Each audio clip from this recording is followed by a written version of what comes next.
Hello दोस्तों, आप सभी लोगों का हमारे यूट्यूब चैनल में स्वागत है। जैसा कि एनटीपीसी का एग्ज़ाम डेट आ गया है, 5 जून से आपका एग्ज़ाम है। तो आप लोगों के लिए जो है एनटीपीसी के प्रीवियस ईयर प्रश्नों को जो हम करवा रहे हैं। इससे पहले जो है 5 क्लास हो चुकी है। आज की जो क्लास है क्लास नंबर 6 है। 5वीं क्लास में जो है हमने प्रश्न नंबर 1 से लेकर 50 तक करा दिया है। चूँकि वीडियो लंबी हो जा रही थी, इसलिए यह इसका दूसरा पार्ट है। आज इसको हम करेंगे। तो चलिए शुरू करते हैं आज का प्रश्न। प्रश्न है कि किसी जो है निश्चित कूट भाषा में 2307 का अर्थ लिखा हुआ है सी यू ऑन मंडे, और 638 का अर्थ लिखा हुआ है मंडे इज वर्किंग, तथा 4079 का अर्थ लिखा हुआ है मीट यू ऑन संडे, और 697 का अर्थ लिखा हुआ है यू वर्किंग क्लास। तो कौन सी संख्या जो है वर्किंग को निरूपित करती है?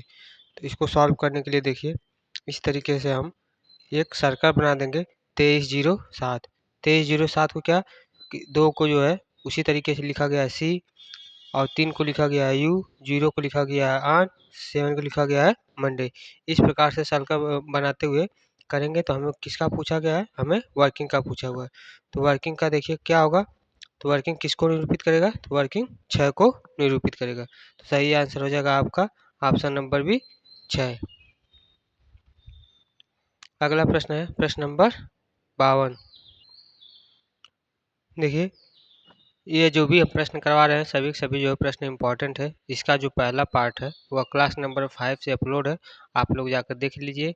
प्लेलिस्ट का लिंक जो है हम डिस्क्रिप्शन में भी दे देंगे, या फिर इसका हम प्लेलिस्ट बना दिए हैं आरआरबी एनटीपीसी पीवाईक्यू 2025 के नाम से, वहाँ से भी आप लोग जाकर जो है देख सकते हैं। प्रश्न है कि MS-DOS एक ऑपरेटिंग सिस्टम है जिसमें से होता है, तो यह क्या होता है? तो यह होता है कमांड लाइन इंटरफेस। MS-DOS क्या होता है? तो कमांड लाइन इंटरफेस होता है, यानी कि सही आंसर हो जाएगा option number D, command line interface. अगला प्रश्न है प्रश्न नंबर 53। इनमें से किस शहर में क्षिप्रा नदी के घाट पर कुंभ मेले का आयोजन किया गया? इनमें से जो है किस नदी पर, क्षिप्रा नदी के घाट पर जो है कुंभ मेले का आयोजन किया गया? तो वह कौन सा शहर है? तो आपका शहर हो जाएगा option number D, Ujjain. Ujjain शहर में जो है आपका क्षिप्रा नदी के जो है घाट पर कुंभ मेले का आयोजन जो है किया गया। सही answer option number D, Ujjain. Haridwar में जो है किसके किनारे है? तो हरिद्वार में गंगा नदी, उज्जैन में क्षिप्रा नदी, नासिक में गोदावरी नदी, और प्रयागराज में गंगा यमुना का जो है संगम है। यहाँ पर जो है कुंभ मेला लगता है।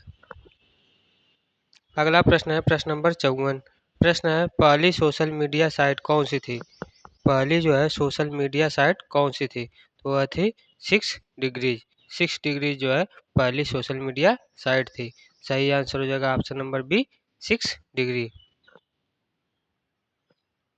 अगला प्रश्न है प्रश्न नंबर 55। प्रश्न है निम्नलिखित में से प्रश्नवाचक चिन्ह के स्थान पर क्या आएगा? तो यह प्रश्न है कैसे हुआ है?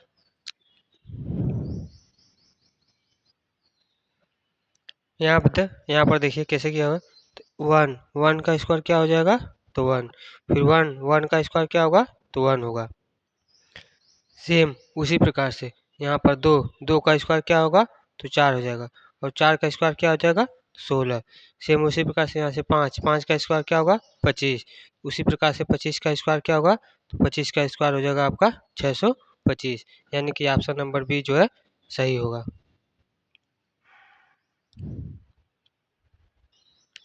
अगला प्रश्न है प्रश्न नंबर 56। प्रश्न है निम्नलिखित में से क्या केवल पादप कोशिकाओं में जो है पाया जाता है? इनमें से क्या है जो कि केवल पादप कोशिकाओं में पाया जाता है? तो वह आपका होगा लवक। लवक जो है आपका केवल पादप कोशिकाओं में ही पाया जाता है। सही आंसर हो जाएगा ऑप्शन नंबर सी, लवक, यानी कि प्लास्टिड्स।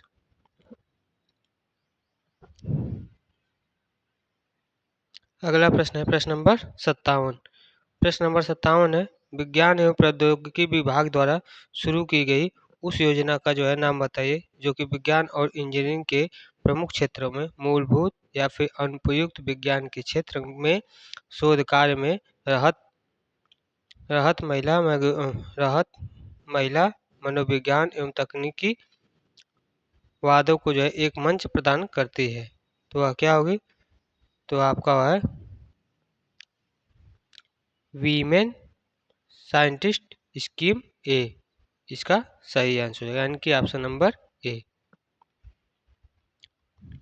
ऑप्शन नंबर सी इसका सही आंसर होगा। अगला प्रश्न है प्रश्न नंबर 58। प्रश्न है ए कॉट थीटा इक्वल टू क्या दिया हुआ है? बी दिया है। ए कॉट थीटा इक्वल टू दिया है बी, तो हमें इसका वैल्यू चाहिए। तो सॉल्व करिए, आराम से सॉल्व हो जाएगा।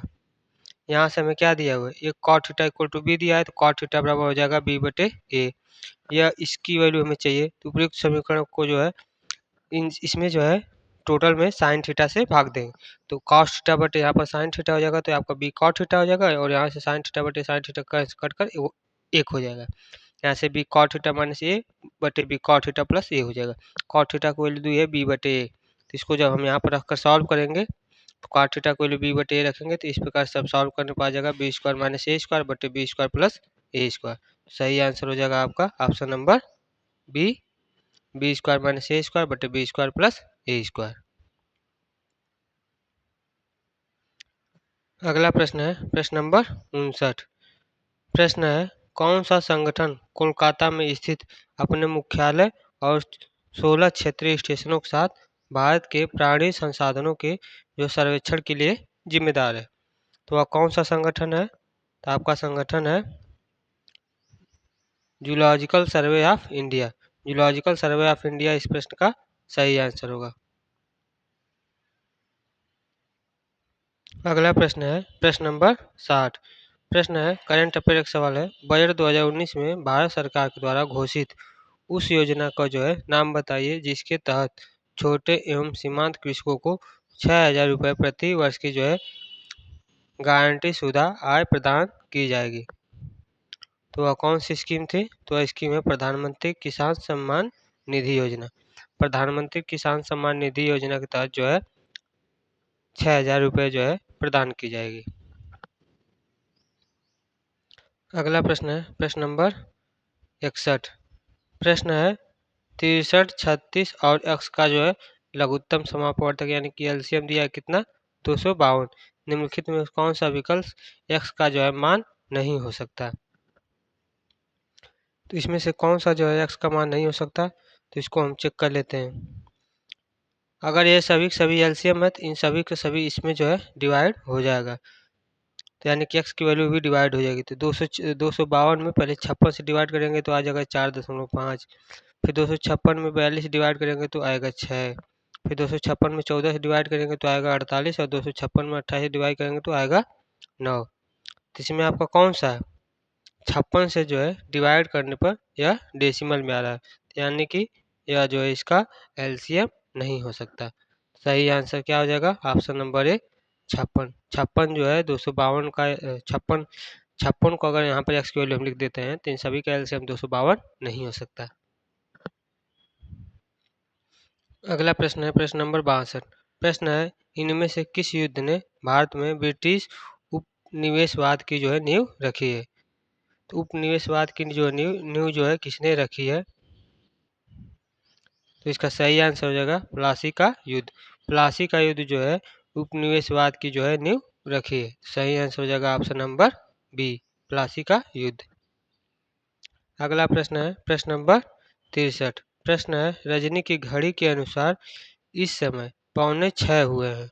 यदि घड़ी की सुई दक्षिण की ओर है, यानी कि घड़ी की सुई दक्षिण की ओर है, तो मिनट की सुई किस दिशा में होगी? तो हमें क्या बोला है कि 5:45 हुए हैं, 5:45। तो देखिए घड़ी की जो है घंटे की जो सुई है वह दक्षिण की ओर है, तो घंटे की सुई दक्षिण की ओर हो गई, यानी कि 6, 5:45 यानी कि 5 से यहाँ पर आने वाली है 6 की दिशा में। उसके बाद कह रहा है कि मिनट की सुई जो किस दिशा में होगी, तो यानी कि 6, 5:45, 5:45 का मतलब 5:45, यानी कि 45 यानी किस पे आएगा, 9 पे, यानी कि मिनट की सुई किस पे होगी, तो पश्चिम दिशा में। सही आंसर क्या होगा, ऑप्शन नंबर सी, पश्चिम दिशा में। ऑप्शन नंबर सी किस में होगा, पश्चिम दिशा में। यहाँ पर आप देख सकते हैं, यह घंटे की सुई सुई हो गई और यह मिनट की सुई हो गई, तो यह 9 पर होगी, यानी कि 5:45 हो जाएगा। तो यहाँ से सही आंसर होगा। अगला प्रश्न है प्रश्न नंबर 64। प्रश्न है, यदि √5 प्लस √2 बटे √5 माइनस √2 इसका मान दिया है a प्लस बी √10, तो निम्नलिखित में से कौन सा विकल्प सही है। आसान सा प्रश्न है, इसका पहले हम कर देंगे प्रमेयीकरण। आइए देखते हैं। देखिए, ये जो नीचे लिखा है √5 माइनस √2 इसका प्रमेयीकरण करेंगे, यानी कि इसके जो है रिवर्स का जो है ऊपर नीचे मल्टीप्लाई करेंगे। तो 5 प्लस √2 का यह होल स्क्वायर हो जाएगा, नीचे a square minus B square से 5 माइनस 2 हो जाएगा, यानी कि 5 माइनस 2 आ जाएगा 3। ये ऊपर a square plus B square को होल स्क्वायर तोड़ने पे ये आ जाएगा। तो इसको जब इस तरीके से सॉल्व करेंगे तो वैल्यू हमारी ये आएगी। इसको कंपेरिजन किससे करना है, तो इसको हमें कंपेरिजन करना है a प्लस बी √10 से। तो यहाँ से a की वैल्यू आ गई 7/3, बी की वैल्यू आ गई 2/3। कौन सा विकल्प सही था, तो ऑप्शन नंबर डी सही था, a की वैल्यू 7/3, बी की वैल्यू 2/3। अगला प्रश्न है प्रश्न नंबर 65। प्रश्न नंबर 65 है,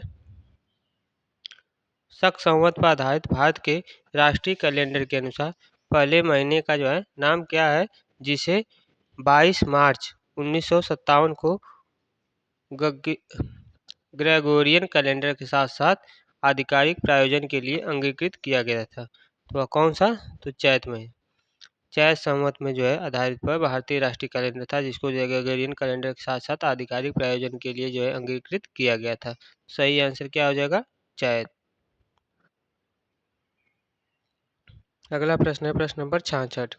प्रश्न है, यदि ए संबंध है बी की वैल्यू दिया है 5:3, बी से रेशियो 3 की वैल्यू दिया है 3:7, तो ए सी का वैल्यू चाहिए। तो यहाँ से देखिए, ए और बी और सी तीनों को रेशियो बना लिया। ए बी का कितना दिया है, 5 और 3 दिया है। बी सी कितना दिया है, बी सी का दिया है 3 और 7।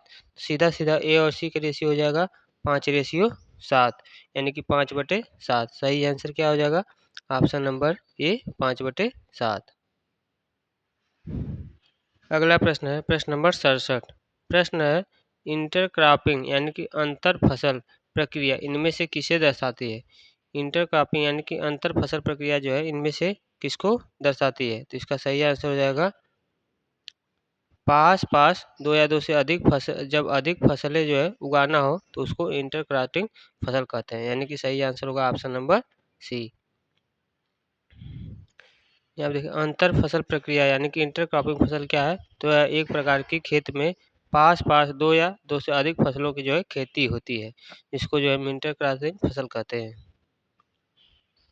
अगला प्रश्न है प्रश्न नंबर 68। प्रश्न नंबर 68 है, sine 29/61 minus 4 cos square 31 plus cos square 59 plus 1/√3 sine 10/27 into sine 60। और क्या दिया है, और आगे दिया है साइन 60 इंटू 10/63। तो इसका जो है हमें मान बताना है। आइए इसको देखते हैं कैसे। देखिए, हम पहले क्या करेंगे, साइन 29/साइन कॉस 61 है, तो साइन को जो हम कॉस में बदल लेंगे, तो कॉस 90 माइनस थीटा, तो 90 माइनस थीटा क्या होगा साइन 29 का, तो यहाँ से हो जाएगा साइन 90 माइनस 61। यहाँ आप क्या करेंगे, कॉस स्क्वायर 31 है, कॉस स्क्वायर 59 है, इसको भी कॉस स्क्वायर 31 को हम कॉस 90 माइनस 59 कर देंगे, कॉस 90 माइनस थीटा से ये हो जाएगा। प्लस 10 यहाँ पर 27 डिग्री है, और साइन 60 का मान होता है कड़े में 3/2, तो इसकी वैल्यू रख देंगे। 10/63 को जो है हम कॉट 27 में बदल लेंगे, तो यहाँ से हो जाएगा। तो ऊपर क्या हो जाएगा, ऊपर करने पर देखिए, ये जो वैल्यू लिखी है यहाँ से इसकी वैल्यू हो जाएगी कॉस 61 और बटे cos 61 minus 4 sine square 90 minus theta, क्या कॉस स्क्वायर 90 माइनस थीटा आपका हो जाएगा साइन स्क्वायर थीटा, यानी कि sine square 59 plus cos square 61, ये वैल्यू हो गई। 1/कड़े में रूट, यहाँ से देखिए ये √3 से √3 चला जाएगा, तो क्या हमारा बचेगा 1/2, यहाँ से tan 27 हो जाएगा, और tan 90 माइनस थीटा क्या हो जाएगा कॉट 27 हो जाएगा। तो यहाँ से इन दोनों काटने पर वैल्यू आएगी 1, और sine square plus cos square theta का मान होता है 1, यानी कि 4 इंटू 1 ये हो जाएगा, plus ten theta into cot 27 इसकी वैल्यू हो जाएगी 1, यानी कि 1/2 हो जाएगा। तो यहाँ से पूरी वैल्यू सॉल्व करने के बाद आ जाएगा -5/2। तो इसका सही आंसर क्या होगा? -5/2। अगला प्रश्न है प्रश्न नंबर 59। प्रश्न नंबर 69 प्रश्न है, कितनी अभाज्य संख्याएं हैं जो कि 50 से कम है? तो हमें क्या पूछा है? पूछा है अभाज्य संख्या। अभाज्य संख्याएं क्या होती हैं? वे संख्याएं जो तो एक से कटें या फिर खुद से कटें। तो हम अभाज्य संख्याएं देखते हैं, जैसे कि 2 हो गया, 3 हो गया, 5, 7, 11, 13, 17, 19, 23, 29, 31, 37, 41, 43, 47, ये 50 है। ये सभी अभाज्य संख्याएं हैं। तो कितनी अभाज्य संख्याएं हैं? तो आपका 15 अभाज्य संख्याएं हैं। सही आंसर क्या हो जाएगा? Option number B, 15। अगला प्रश्न है प्रश्न नंबर 70। प्रश्न है, पार्क में टहलती हुई किसी महिला को देखते हुए एक व्यक्ति ने कहा कि यह महिला जो है मेरे पिता की बहन की जो है बेटी है। यह जो महिला है मेरे पिता की बहन की बेटी है। तो महिला का उस व्यक्ति से जो है क्या संबंध होगा? तो आप लोग इसका आंसर जो है कमेंट में करके बताइए कि इसका सही आंसर क्या होगा। तो इसका सही आंसर होगा चचेरी, मौसेरी, ममेरी, फुफेरी, बहन। इसको आप लोग सॉल्व करके कमेंट में बताइए। प्रश्न नंबर 71 है, 84 रुपये का 41 - 2/3% का इनमें से किसके बराबर होगा? तो इसका सीधा सा आंसर हो जाएगा 84 रुपये का 41 - 2/3% निकाल देंगे तो आ जाएगा 35 रुपये। सही आंसर क्या हो जाएगा? सही आंसर हो जाएगा ऑप्शन नंबर डी, 35 रुपये। अगला प्रश्न है प्रश्न नंबर 72। प्रश्न है, फरवरी 2003 में किस मंत्रालय के अंतर्गत राष्ट्रीय पांडुलिपि मिशन यानी कि नेशनल मिशन फॉर इंस्क्रिप्शन की जो है स्थापना की गई? किस मंत्रालय की? तो यह आपका संस्कृति मंत्रालय की जो है स्थापना किया गया था। सही आंसर हो जाएगा option number B, ministry of culture. अगला प्रश्न है प्रश्न नंबर 73। प्रश्न है, बारडो छम बारडो छम किसका जो है लोक नृत्य है? बारडो छम किस राज्य का जो है लोक नृत्य है? तो यह आपका है अरुणाचल प्रदेश। अरुणाचल प्रदेश जो है अरुणाचल प्रदेश का जो है बारडो छम जो है लोक नृत्य है। सही आंसर होगा ऑप्शन नंबर डी। और भी राज्य हैं जिससे संबंधित लोक नृत्य आप जिसको देख सकते हैं। अरुणाचल प्रदेश में और कौन कौन से लोक नृत्य हो सकते हैं? तो आपका बारडो छम बताएं, पोंग नृत्य हो गया, वाचो नृत्य, सभी सभी किसके हैं? अरुणाचल प्रदेश के। सिक्किम के आपके छू टाग छू फाट नृत्य, सिंगही छाम नृत्य, ये किसके हैं? सिक्किम राज्य के। उत्तराखंड के क्या हो गए? कुमायूं नृत्य। कुमायूं नृत्य देखिए जो है बहुत ही इंपॉर्टेंट है, यह बार बार एग्जाम में जो है रिपीट कर देता है। चौफाला नृत्य, चाचरी नृत्य और झुमेलव। पश्चिम बंगाल के कौन कौन से होंगे? तो गंभीरा, ढाली और बाउल, ये सभी नृत्य किसके हैं? पश्चिम बंगाल के। अगला प्रश्न है प्रश्न नंबर 74। प्रश्न है, निम्नलिखित में से कौन सा विकल्प रूट ऑफ मतलब कड़ी में 2 माइनस कड़ी में 3 के जो है बराबर है? तो इसका किसका वैल्यू है? तो इसको सॉल्व करते हैं। मान लेते हैं कि हम यह एक्स का वैल्यू है। तो एक्स के जो है दोनों पक्षों का जब वर्ग करेंगे तो वर्ग करने पर यह। अगला प्रश्न है प्रश्न नंबर 75। प्रश्न है, कॉस ए बटे 1 माइनस साइन ए बटे कॉस ए बटे 1 प्लस साइन ए वैल्यू कितना दिया है? 4 दिया है। तो हमें क्या चाहिए? ए का मान चाहिए कि ए का मान कितना होगा। तो सिंपल प्रश्न है, हम क्या करेंगे? इन दोनों का एलसीएम ले लेंगे, यानी कि इसका इसमें मल्टीप्लाई कर दिया, इसका इसमें मल्टीप्लाई, इसका इसमें multiply equal to 4। Cross multiplication से जब इसको हम सॉल्व करेंगे तो हमारा सॉल्व करने पर डायरेक्ट ये वैल्यू आ गई। ये वैल्यू आ गई तो यहाँ से ये दोनों वैल्यू कट गई, प्लस और minus. Cos A plus cos A तो कितना हो गया? 2 cos A, 1 minus sine square ए की वैल्यू हो गई कॉस स्क्वायर ए। आगे सॉल्व करेंगे, सॉल्व करने पर जो है 2 कॉस ए की वैल्यू 4 यानी कॉस ए की वैल्यू 2। 2 किसका होगा? तो सेक ए की वैल्यू 2। सेक ए बराबर कितना हो गया? सेक 60। तो यानी कि ए की वैल्यू कितना आ गया? 60 डिग्री। ए की वैल्यू कितना आ गया? 60 डिग्री। तो इस प्रश्न का सही आंसर क्या होगा? Option number D, 60 degree. अगला प्रश्न है प्रश्न नंबर 76। प्रश्न है, उस योजना का जो है नाम बताइए जो कि 18 से 70 वर्ष की आयु वर्ग के लोगों को दुर्घटनावश मृत्यु या फिर पूर्ण विकलांगता के मामले में 2 लाख और आंशिक विकलांगता के मामले में 1 लाख का जोखिम कवरेज प्रदान करती है। तो वह कौन सी योजना है? तो आपकी योजना है प्रधानमंत्री सुरक्षा बीमा योजना। प्रधानमंत्री सुरक्षा बीमा योजना के तहत जो है दुर्घटना में अगर मृत्यु हो जाती है तो 2 लाख रुपए और आंशिक विकलांगता यानी कि कुछ आप विकलांग हो जाते हैं तो 1 लाख रुपए का जो है जोखिम कवरेज करेगा। सही आंसर क्या हो जाएगा? ऑप्शन नंबर सी, प्रधानमंत्री सुरक्षा बीमा योजना। अगला प्रश्न है प्रश्न नंबर 77। प्रश्न है 5 + 5 गुणे 2 भागे 5 का मान ज्ञात कीजिए। तो 2/5, तो 5 को क्या लिख सकते हैं? मल्टीप्लाई करेंगे तो 1/5। इसको सॉल्व करिए फिर मल्टीप्लाई करिए तो यहाँ से 5 से 5 चला जाएगा यानी कि 5 2 कितना आ जाएगा? 7 आ जाएगा। तो सही आंसर क्या होगा? सही आंसर हो जाएगा ऑप्शन नंबर बी, 7। अगला प्रश्न है प्रश्न नंबर 78। प्रश्न है 160 का 20% प्लस 50 का 10% कितना दिया है? x-1 है। तो x का मान ज्ञात करना है। इसको कैसे सॉल्व करेंगे?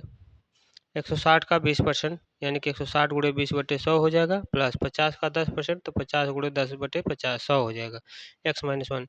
इसको सॉल्व करने पर सभी सॉल्व करने पर x की वैल्यू क्या आएगी? 38। x की वैल्यू आ जाएगी 38। तो सही आंसर क्या हो जाएगा? Option number C, 38। अगला प्रश्न है प्रश्न नंबर 79। प्रश्न है किसी त्रिभुज की भुजाएं दी है 5 सेंटीमीटर, 4 सेंटीमीटर, 3 सेंटीमीटर। तो इसका जो है क्षेत्रफल ज्ञात करना है। तो आसान सा प्रश्न है। इसका क्षेत्रफल ज्ञात कर, तीनों भुजाएं जो है अलग अलग है यानी कि पहले हम यस निकालेंगे। यस निकालने के लिए क्या होता है? यस का फॉर्मूला होता है a+b+c/2। तो यहाँ से यस की वैल्यू आ गई 12/2 यानी कि 6 सेंटीमीटर। एस की वैल्यू आ गई 6 सेंटीमीटर। अब त्रिभुज का क्षेत्रफल का फार्मूला होता है root of S into S minus A into S minus B into S minus C, यानी कि under root of S, S minus A, S minus B, S minus C इसका फार्मूला होता है। तो ए की वैल्यू क्या होगी? तो ए की वैल्यू यहाँ से जो पहली भुजा दिया हुआ है ए की वैल्यू 3 हो गई, बी की वैल्यू 5 4 हो गई, सी की वैल्यू 5 हो गई। तो रखते हुए चले जाइए। तो यहाँ से इसको सबका सॉल्व करेंगे तो आंसर आ जाएगा 6 सेंटीमीटर स्क्वायर। तो क्षेत्रफल कितना होगा? 6 हो जाएगा, यानी कि ऑप्शन नंबर बी इसका सही होगा, 6 सेंटीमीटर स्क्वायर। अगला प्रश्न देखते हैं प्रश्न नंबर 80। प्रश्न है इनमें से किस शहर में भारत के प्रथम बायो रिफाइनरी प्लांट का उद्घाटन हुआ था? तो किस शहर में जो है भारत के जो है पहले बार बायो रिफाइनरी प्लांट का जो उद्घाटन हुआ था? तो आपका किस में हुआ था? तो पुणे राज्य में। तो सही आंसर क्या हो जाएगा? Option number C, Pune.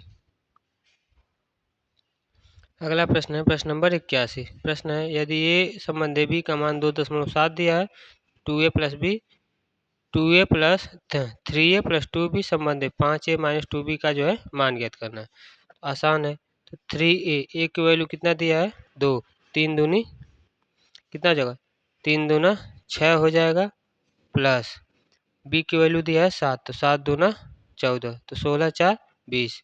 इस साइड क्या हो गया? 20 डिवाइड, यहाँ पर 5 ए की वैल्यू यह 2, तो 5 दूना 10 यह हो गया, माइनस बी की वैल्यू कितना दिया? 7, तो 7 दूना 14, तो 14 में से 10 जाएगा तो आपका कितना बचेगा? बच जाएगा -4, यानी कि -4। तो 4 से इसको जब डिवाइड करेंगे तो 4 5 20, तो आंसर आ जाएगा -5। तो सही आंसर क्या हो जाएगा? सही आंसर होगा ऑप्शन नंबर डी, -5। अगला प्रश्न है प्रश्न नंबर 82।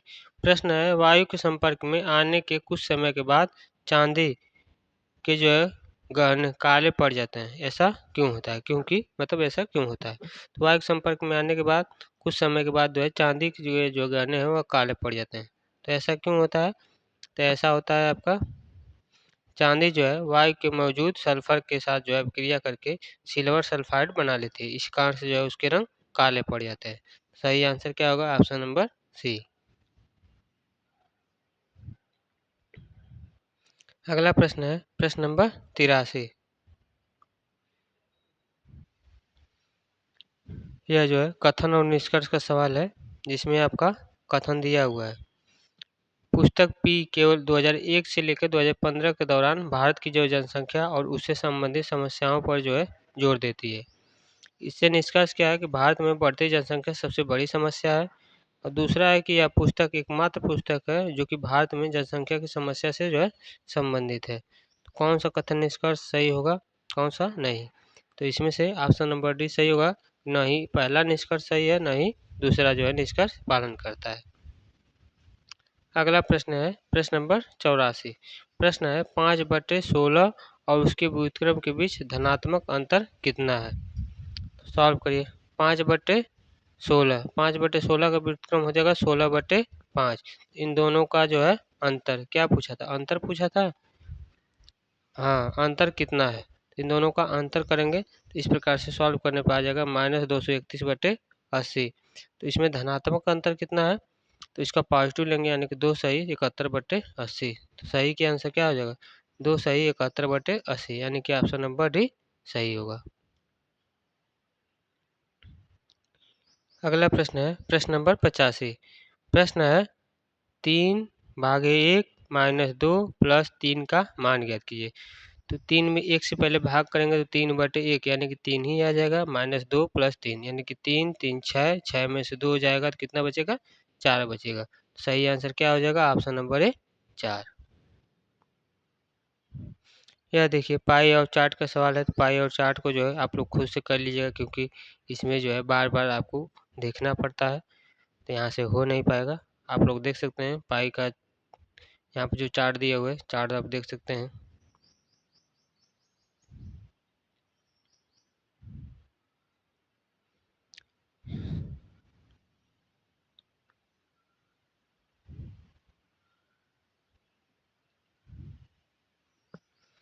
अगला प्रश्न है प्रश्न नंबर 90।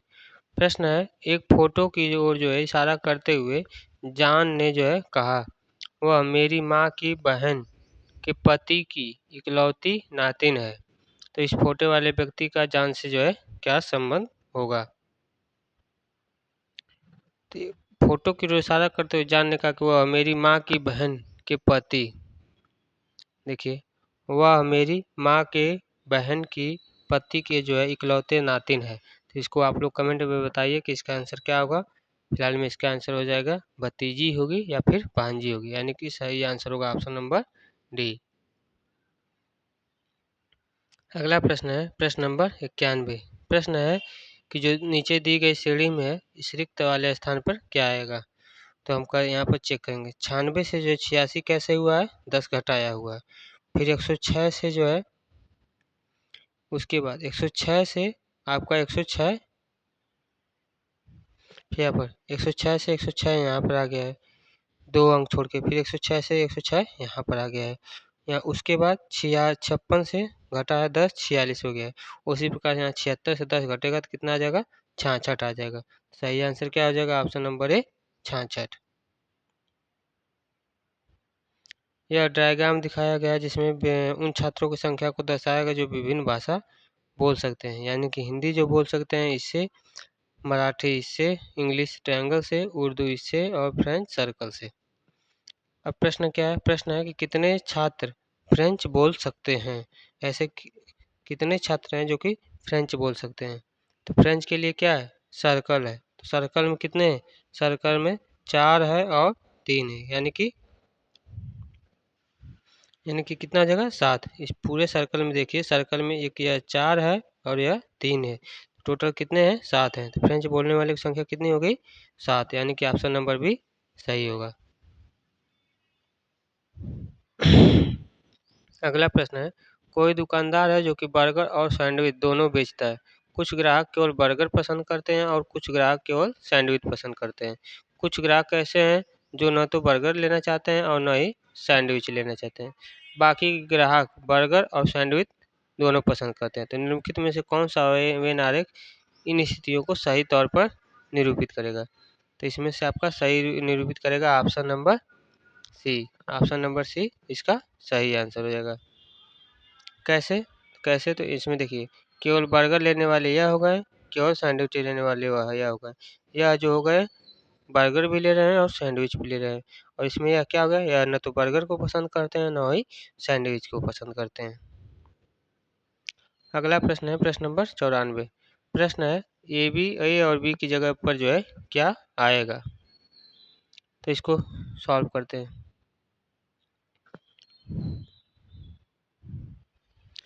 देखिए इसको कैसे सॉल्व करेंगे। तो यहाँ पे देखिए 9 और 3 का मल्टीप्लाई मतलब गुणा करेंगे तो क्या आ जाएगा, 9 तिरिक 27, 16 चौक को 64, 64 का 8 में गुणा करेंगे 512। इसी प्रकार 343 में किसका गुणा करेंगे कि 7 में जो किसका गुणा करेंगे तो आ जाए, यानी कि 7 से डिवाइड कर दें कितना हो जाएगा, 7 चौक 28, फिर आपका 7 नवा 63, तो कितना आ गया 49, यानी कि ए की वैल्यू क्या होगी 49। तो ए के 49 किसी में, इस वाले में ऑप्शन में, इसमें भी नहीं है, इसमें भी नहीं है, ऑप्शन नंबर डी में केवल है। तो सही आंसर क्या हो जाएगा, ऑप्शन नंबर डी सही हो जाएगा।